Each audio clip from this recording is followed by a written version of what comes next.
Welcome to the I Ching Cafe. My name is Belinda Dubston. Thank you for being here with me for our first weekly forecast for December, for the week commencing, yes, bright and shiny, 1st of December 2025. Last week we had a locked hexagram, hexagram 59, dispersing the warm wind, right, melting the frozen lake, the frozen water, the frozen river, things thawing and releasing, things that were stuck being slowly dispersed and scattered away, all right, like the wind gently scatters the pollution. We were on a detox of some level this past week, and with a locked hexagram, you no doubt might have experienced an intensification of it, right? A focus, a clarity on how this hexagram was working through your life. It certainly was a very challenging week, and lots of clearing of emotional issues, clearing out. If you felt the week was highly emotional, then you know things were being released and opened up and exorcised, okay, which is how that hexagram brings its healing. If anything came up for you in this past week, please do share a comment. This week, no locked hexagram, okay, but we do have a hexagram and changing lines returning from one we had in October. Okay, so our first hexagram for this week is hexagram 26, Taming Power of the Great.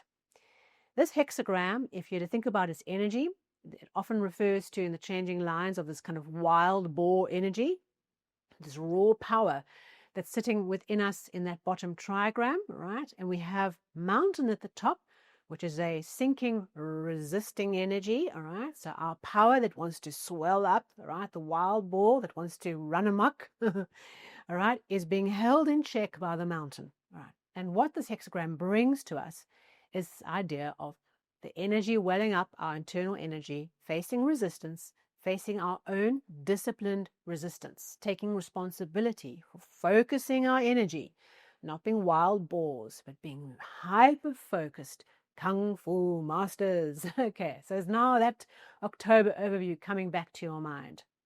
What we do is we translate this raw energy, our creative power, our creative will to just get on and do things. And instead of pushing forward with blind force, we focus that energy like a lens, right? A magnifying glass, a lens of any kind focuses the light into a single point, changes that angle of that light, right, as it comes in. I think it's refract the light. Okay, as it comes in, it gets focused into a single beam, right? And that's what we're doing. We're becoming a focused beam.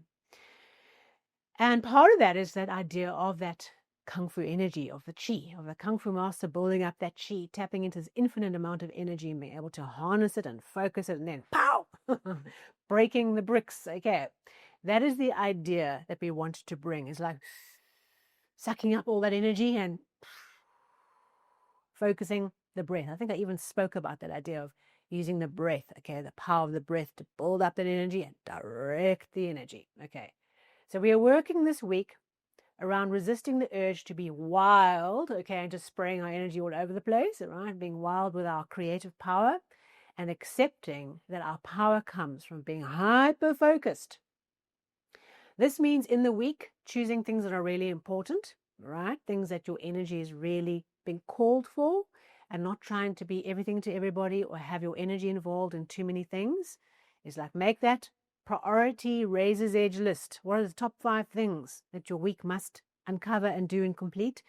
And bring your energy in to dealing with those things. Okay, so you'll probably find in this week there's a lot of things flying at you that you need to deal with. And the way that we get there is being hyper-focused. Hyper-focused in our energy, not the wild boar, just dealing with one thing after another, but sucking up our energy and working with it.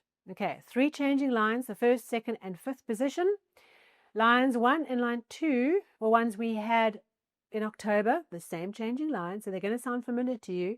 Changing line 1 is we just understand that there's an obstacle in our way. Okay, advancing is difficult, and so what we want to do is just hurl ourselves at the obstacle. All right, brute force. No.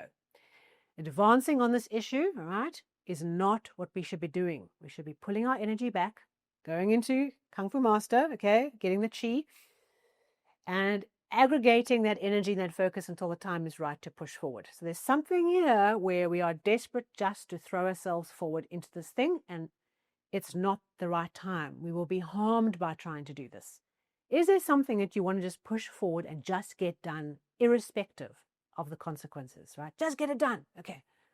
Just move, just do something. I feel better when I'm doing something. Okay, there's something here as we start up the week. We're just restraining our energy, pulling back a little bit, gathering our focus is what we need to learn how to do. What the I Ching is helping us to learn through this hexagram is to restrain ourselves.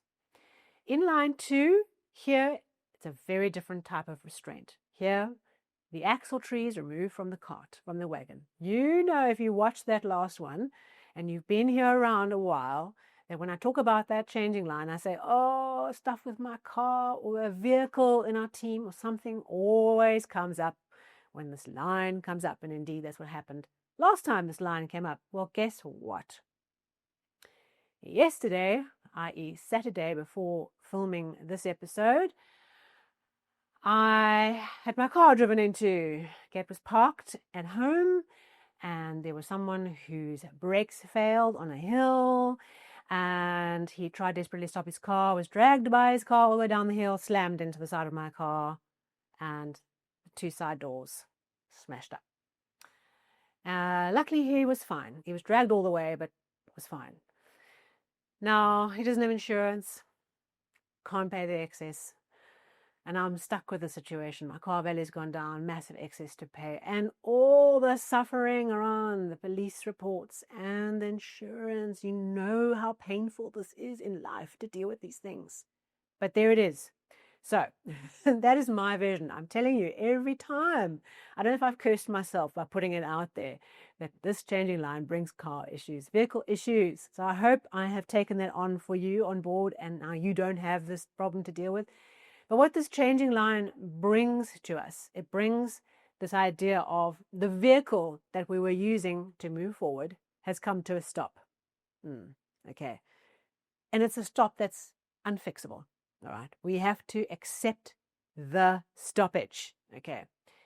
And in time, it'll correct itself and there'll be an opportunity to move forward. But what's important is to accept that the hindrance here is too great. We just have to accept the stoppage, accept that the vehicle has had its axle removed. Okay, it just is what it is. Use the time to reinforce, gather yourself together, build up that chi. Okay, and so in your life this week, we have that first changing line that says, you want to push forward, all right, but it's not the right time. Okay, here, it's not debatable that this thing has come to a stop. It's about accepting the stoppage. Slightly different level of extremity. Okay. We also have position 5, the next changing line. And in the I Ching text, it says the tusk of the gelded boar. Okay. Gelded means the you-know-whats have been snipped off. Okay. And the tusk is there. The tusk is still dangerous. The wildness, okay, the potential for damage through the tusk of the boar is still there. But the inherent nature of the boar is different because he chip, okay? He cannot be that wild, crazy, masculine energy he was before. Okay, so here, part of the process is the wildness or the wild energy, this creative power that's surging up, has in a direct way been checked and being put into this laser beam process of focusing, right? Its inherent nature has been changed.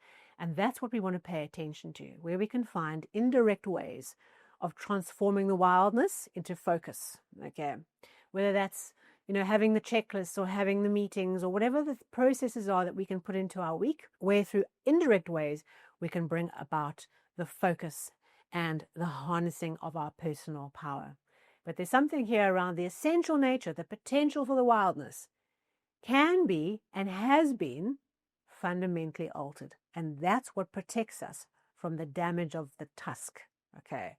So there's something in us that has the potential of going totally wild. And part of the week is about finding indirect ways of transforming that characteristic. And therefore also look in your environment when you're dealing with people, when you're working through situations, ask yourself the question, How can this wildness or this risk, this damage risk, be mitigated by transforming some of its essential nature? All right, where do we need to, okay, take that action, indirect transformation of where things could go wrong, where the power is too much, where we push too hard, too fast, where we are wild and out of control and rash and impulsive, that kind of real unthinking energy of just doing without any thought being involved. There's opportunities for us to harness that in ourselves and the people around us this week. So those three changing lines, okay, transform hexagram 26 into a second relating outcome or victory hexagram, and that is hexagram 53, development. A beautiful old oak tree growing on the hill. The slow, gradual marriage of ourselves and our commitments to each other, to the people around us, moving things forward, making progress by developing things and progressing things forward. It's a wonderful hexagram because what it speaks to is it speaks to growing and building things that last, long-term things, okay? Our attention this week will be tuned into where are we building the long-term picture, because this speaks to the marriage, the long-term marriage that endures. And the way that a marriage endures is that it continues to develop and deepen and mature. Okay, it doesn't stay in honeymoon. It matures and deepens and finds deep roots that tap into deep, powerful nutrition for that relationship. And so we are engaged either in a marriage or in a relationship or a commitment to something, or our businesses or our teams or whatever it is, we're involved in this process of developing and deepening our commitment and our long-term bigger picture. What are we building, and how does this week bring us an insight of moving us forward, moving us out of the wild boar energy into focus on the development that's required to get us where we want to go, the bigger long-term picture, tying quite nicely to our monthly theme, I must say. And if you haven't yet done so, go and check out the monthly overview to get more insight. Thank you so much for being here with me. That's how we are working with this week's flow of change. If this was valuable to you, thumbs up, a like, you know what to do, of course, and subscribe, hit the bell, hit the follow button, you know the story. And of course, we're going to get stuck into the remaining weekly overviews for December and just really get the most out of the time that we have, because every day is precious. And every day that we maximize our growth and development and our return and our giving and our loving, we make the world a better place. So let's start here and today. Thank you so much. I look forward to seeing you soon.